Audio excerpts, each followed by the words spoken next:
Hi everyone. So இந்த வீடியோவில் நம்ம என்ன பார்க்க போகிறோம் அப்படின்னா 11th 12th வந்து February 7லேருந்து February 14 வரைக்கும் நமக்கு வந்து ப்ராக்டிக்கல்னு சொல்லியிருக்காங்க கவர்மெண்ட்லேருந்து.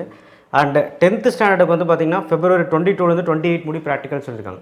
ஸோ இந்த காலகட்டத்தில் ஏதோ ஒரு டேட் வரும் 10th 11th 12th வந்து February 7 to 14 வரும். ஸோ ரொம்ப முக்கியமான வீடியோங்க. கீழே சப்ஸ்கிரைப் பட்டன் ஒன்று இருக்குது, நிறைய பேர் கிளிக் பண்ணாமல் பார்த்துட்ருக்கீங்க. அண்டு பெல் ஐக்கானை கிளிக் பண்ணாத நோட்டிஃபிகேஷன் வரும்.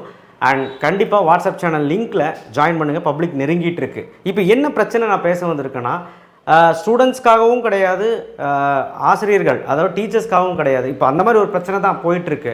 ஸோ அந்த மாதிரி ஒரு பிரச்சனை, ஒரு ஸ்டூடெண்ட்ஸ்க்கு நெருக்கடி. இப்போ வந்து ப்ரெஷர் இருக்க டைம், ஸ்டூடெண்ட்ஸ்க்கு வந்து ஏகப்பட்ட ப்ரெஷர் இருக்க டைம். ஸோ அதனால் இந்த வீடியோவை பார்க்குற எல்லாருமே ஸ்டூடெண்ட்ஸ், இப்போ ஞாயிற்றுக்கிழமை எல்லாருமே இருப்பீங்க, டீச்சர்ஸும் இருப்பாங்க.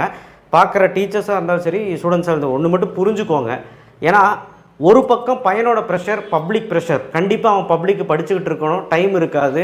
ஒரு பக்கம் ப்ராக்டிக்கல் வருது, ஒரு பக்கம் வந்து பார்த்திங்கன்னா அவனுக்கு வீட்லேயும் ப்ராப்ளம்ஸ் இருக்கும், ஒரு பக்கம் அவனுக்கு எழுதுறதுக்கும் படிக்கிறதுக்கு ஏதாவது ஒன்று இருக்கும். ஸோ அவன் ப்ரெஷர் அவனோட இது.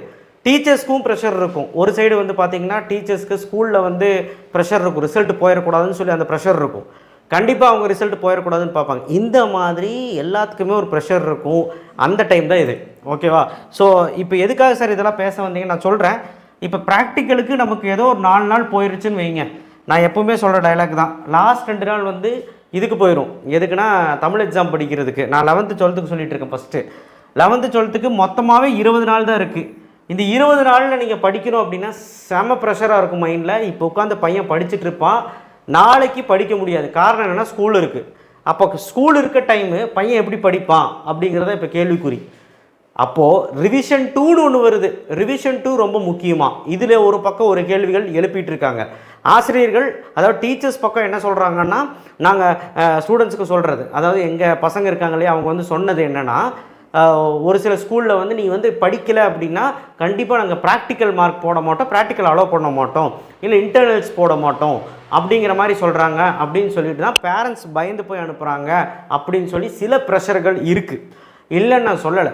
அது ஏன்னா 2 சைடுமே புரிஞ்சுக்கோங்க. ஒன்று, பையன் வந்து லீவ் எடுத்துடக்கூடாதுன்னு சொல்லி ஸ்கூல் அந்த மாதிரி சொல்கிறாங்க, ஆசிரியர்கள் வந்து அந்த மாதிரி சொல்கிறாங்க. பட் காரணம் என்னென்னு தரலாம் தெரிஞ்சுக்கோங்க, நல்லா தெரிஞ்சுக்கோங்க. மேனேஜ்மெண்ட்டுன்னு ஒன்று இருக்குது. எதுக்கு இருக்குது? பிரின்சிபலு, டீச்சர்ஸு, கிளாஸ் டீச்சர்ஸ் எல்லோரும் இருக்காங்க, அவங்களுக்கும் ஒரு மரியாதை இருக்குல்ல. அதுக்காக அவங்க லீவ் போடாமல் வரணும். அவங்க ஒரு அகாடமி நடத்துகிறாங்க, அவங்க லீவ் போடாமல் வரணும்னு சொல்லி தான் அவங்க அப்படி சொல்கிறாங்க, தவிர உங்களை ப்ரெஷர் பண்ணுறது கிடையாது. ஆனால் மாணவர்கள் அதை ப்ரெஷராக தான் நினச்சிக்க வேண்டியதாக இருக்குது. வேறு வழி இல்லை. அந்த பையனுக்கு அந்த வயசில் என்னவாக இருக்கும்? பயந்தான் இருக்கும், நான் டீச்சர் சொல்கிறனால. ஸோ இதனாலே அவன் பாதி படிக்காமே போயிடுறான். ஸோ அதனால் ஒரு அண்டர்ஸ்டாண்டிங்கான ஒரு வீடியோ தான் இது. ஒரு அண்டர்ஸ்டாண்டிங் பண்ணிக்கோ. மாணவர்கள் வந்து என்ன மாதிரி அண்டர்ஸ்டாண்ட் பண்ணிக்கலாம் அப்படின்னு நான் சொல்கிறேன்னா, நீங்கள் வந்து புரிஞ்சுக்கோங்க. ஸ்கூலுக்கு நீங்கள் போங்க, இந்த ரிவிஷன் 2 எழுதுங்க, ஓரளவுக்கு எழுதுங்க. ஒருவேளை அவங்க மிஸ் பர்மிஷன் கொடுத்துட்டாங்க, ஸ்கூலில் எதுவும் சொல்லனா லீவ் எடுத்து படிங்க.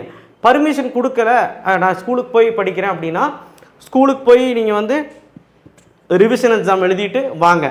ரிவிஷன் எக்ஸாமுக்கு நீங்கள் ஓரளவுக்கு ப்ரிப்பேர் பண்ண முடிஞ்சால் பண்ணுங்கள், இல்லைனா விட்டுருங்க. பப்ளிக் ப்ரிப்பேர் பண்ணுங்கள், வீட்டுக்கு வந்து படிங்க, அவ்வளோதான். இது வந்து அப்படி தான் சொல்ல முடியும்.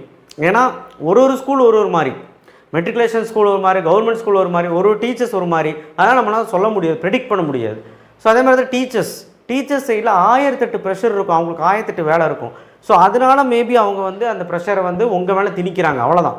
அப்படின்னு சொல்லக்கூடாது, பட் அவங்க அந்த சொல்லி ஆகணும். இப்போ நீ வரலைன்னா உனக்கு வந்து இன்டர்னல் மார்க் போயிடும் அப்படின்னு சொல்கிறனால தான் பையன் கரெக்டாக வரான், வேறு வழி கிடையாது அவங்களுக்கு. அதனால தான் அவங்க அப்படி சொல்ல வேண்டியதாக இருக்குது. ஸோ அதனால் யாருமே இது வந்து ப்ரெஷராக எடுத்துக்காமல் நீங்கள் வந்து ரிவிஷன் 2 போயிட்டு சும்மா ஒரு பேச்சுக்கு போய் எழுதிட்டு திரும்பி வந்துட்டு நீங்கள் வந்து வீட்டில் வந்து பப்ளிக் எக்ஸாமுக்கு ப்ரிப்பேர் பண்ணுங்கள். தயவு செய்து ப்ராக்டிக்கலுக்கு அப்புறம் நீங்கள் வந்து டைமை வேஸ்ட் பண்ணுங்க. ப்ராக்டிக்கலுக்கு அப்புறம் ரொம்ப முக்கியமான டைம். ப்ராக்டிக்கல் முடிஞ்சு 14ஆம் தேதி முடிஞ்சு 12ஆம் தேதி 14ஆம் தேதி முடிஞ்சோடனே, ப்ராக்டிக்கல் முடிஞ்ச உடனே பப்ளிக் எக்ஸாமுக்கு மாசாக ப்ரிப்பேர் பண்ணிங்கன்னா கட்டாயமாக இப்போவும் நான் சொல்கிறேன், உங்களால் ஒரு 500 மார்க்காவது மினிமம் எடுக்க முடியும் நான் சொல்லுவேன். ஏன்னா இத்தனை நாள் நீங்கள் படிக்காமன்னு இருந்திருக்க மாட்டீங்க, படிச்சிருப்பீங்க. அதை வச்சு நம்ம ரிவிஷன் பண்ணி எடுத்துருக்கலாம். ஒன்றுமே தெரியாதவங்க கூட ஓரளவுக்கு படித்த ஒரு 400 மார்க்காவது அட்லீஸ்ட் எடுக்கலாம் 11th 12th 10th மாணவர்களுக்கு ஒரு விஷயம், அவங்களுக்கு ப்ரெஷர் என்பது கிடையாது. February 22 to 28 தான் அவங்க ப்ராக்டிக்கலு. உங்களுக்கு பிப்ரவரி மாதமும் டைம் இருக்குது படிக்கிறதுக்கு, மார்ச் மாதமும் டைம் இருக்குது. நீங்கள் இப்போ வேஸ்ட் பண்ணிங்கன்னா மார்ச் மாதம் கஷ்டப்படுவீங்க. அதனால் 10th ஸ்டாண்டர்ட் இப்போ இருந்தே நல்லபடியாக நம்ம ஷெடியூல் போட்டு கொடுத்துருக்கோம், நல்லபடியாக படிங்க. ஸோ இந்த ப்ரெஷர் நிறைய பேரண்ட்ஸு நிறைய ஸ்டூடெண்ட்ஸ் எல்லாம் என்கிட்ட வந்து கேட்டதுனால தான் இந்த மாதிரி வீடியோ போட வேண்டியதாக இருக்குது. ஸோ யாருமே பேனிக் ஆகணும்னு அவசியம் இல்லை. மார்க்கும் கம்மியாகக்கூடாது, ஸ்கூல்லையும் கெட்ட பேர் ஆகிடக்கூடாது, ஸ்கூல்லையும் அவங்க சொல்கிறது கேட்டாகணும். அதனால் நம்ம வந்து நான் சொன்ன மாதிரி பண்ணுங்கள், சரிங்களா? மாணவர்கள் நீங்கள் வந்து சொன்ன மாதிரி நான் பண்ணுங்கள். டீச்சர்ஸ்க்கும் ஒரு ரெக்வெஸ்ட், அவனுக்கு வந்து 1008 பிரச்சனை அவனுக்கும் இருக்கும்.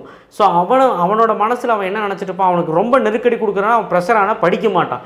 ஸோ நீங்களுமே ஒரு சாஃப்டாக மூவ் பண்ணுங்கள் இந்த மாதிரி டைமில். ஏன்னா ஒரு 20 நாள் தான் டைம் இருக்குது. ஸோ அதனால் நீங்களுமே ஒரு சாஃப்டாக தம்பி படிப்பா, நல்ல முறையில் சொல்லுங்கள். நீ வரலன்னா நாங்கள் வந்து கண்டிப்பாக வந்து பிரின்சிபல் மேடம் தான் பார்க்கணும் அப்படிங்கிற மாதிரி சொல்லுங்கள். நீங்கள் வந்து வந்தால் தான் நல்லபடியாக நான் படிக்க வைக்க முடியும்னு சொல்லுங்கள். ஏதாவது ஒன்று சொல்லி அவனை வரவைங்க. தவிர இந்த ப்ராக்டிக்கல் மார்க் போயிடும், இன்டர்னல் மார்க் போயிடும் சொல்கிறது மூலமாக ப்ரெஷர் ஆகிக்கிறான், பயந்துக்கிறான். ஸோ இதனாலே அவன் படிக்கிறதையும் ஐயோ லீவ் போட்டு படித்தா படிக்கிற டைம்லேயும் அவன் வந்து அதையே நினச்சிட்டு உட்காந்துருக்கிறான். ஸோ வேணாமே. ஸோ அதனால் ப்ரெஷர் பண்ணிக்க வேண்டாம், யாருமே ஸ்டூடெண்ட்ஸுமே ப்ரெஷர் ஆகிக்க வேண்டாம். இது என் வேண்டுகோள். ஸோ இது லாஸ்ட் மினிட்டில் எல்லாத்துக்கும் வரக்கூடிய பிரச்சனை. இதெல்லாம் எதிர்கொண்டு தான் எல்லாம் மார்க் எடுக்கிறாங்க, சரிங்களா? தயவுசெய்து இந்த பிரச்சனை நான் பேசணும்னு நினச்சேன், பேசிட்டேன். எல்லாத்துக்கும் இந்த வீடியோவை ஷேர் பண்ணுங்கள். உங்களுக்கும் இந்த ப்ரெஷர் இருக்கும்னு நினைக்கிறேன். நம்ம ஏதாவது ப்ரெஷர் பண்ணுறாங்க, ஸ்கூலில் ஏதாவது பண்ணுறாங்க, உங்களுக்கு ஏதாவது தொந்தரவுகள் இருந்தால் நீங்கள் கமெண்ட் பாக்ஸில் பண்ணுங்கள், நான் பார்க்குறேன், சரிங்களா? ஏதாவது இருந்தால் வாட்ஸ்அப்லேயே அனுப்புங்க, நான் வந்து பார்க்குறேன். நான் ரிப்ளை பண்ண முடிஞ்சால் பண்ணுறேன். தயவு செய்து படிக்கிறது மட்டும் விட்டுறாதீங்க. நான் சொன்ன மாதிரி இந்த ப்ராக்டிக்கல் டைம் டேபிள் கவர்மெண்ட் நடத்த சொல்லியிருக்கு இல்லையா, இந்த இடைப்பட்ட நாள் ஒன்றுமே பண்ண முடியாது. இடைப்பட்ட நாள்னால் 4 நாள் ப்ராக்டிக்கல் நடந்தால் ஒன்றும் பண்ண முடியாது, ப்ராக்டிக்கலுக்கு தான் படிக்க முடியும். அதை மீறி அந்த லாஸ்ட் 2 நாள் 27, 28 பிப்ரவரி நம்ம தமிழ் படிக்கிறோம். மொத்தமாகவே நமக்கு வந்து பார்த்திங்கன்னா 20 நாள் கூட இல்லை, நீங்கள் வேணால் கணக்கு போடுங்க.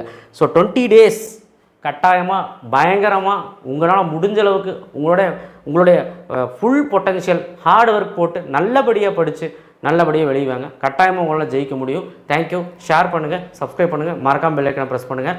நான் டீச்சர்ஸ்க்கும் ரெக்வஸ்ட் வச்சுருக்கேன், ஸ்டூடெண்ட்ஸ்க்கும் ரெக்வஸ்ட் வச்சுருக்கேன். கட்டாயமாக இந்த வீடியோ எவ்வளோ பேர் பார்ப்பாங்க தெரில, பார்க்குறது மூலிமா இது ஒரு பிரச்சனை தீர்ந்துடலாம் அப்படின்னு சொல்லிட்டு நான் வேண்டிக்கிறேன் ஆண்டவங்கிட்ட. கண்டிப்பாக எல்லாருமே பப்ளிக் எக்ஸாம் நல்லபடியாக பண்ணுங்கள். இது ஒரு ப்ரெஷராக எடுத்துக்கிட்டு தேவையெல்லாம் மனசை போட்டு குழப்பிக்காதீங்க, கூலாக இருக்குது, சரிங்களா? தேங்க்யூ.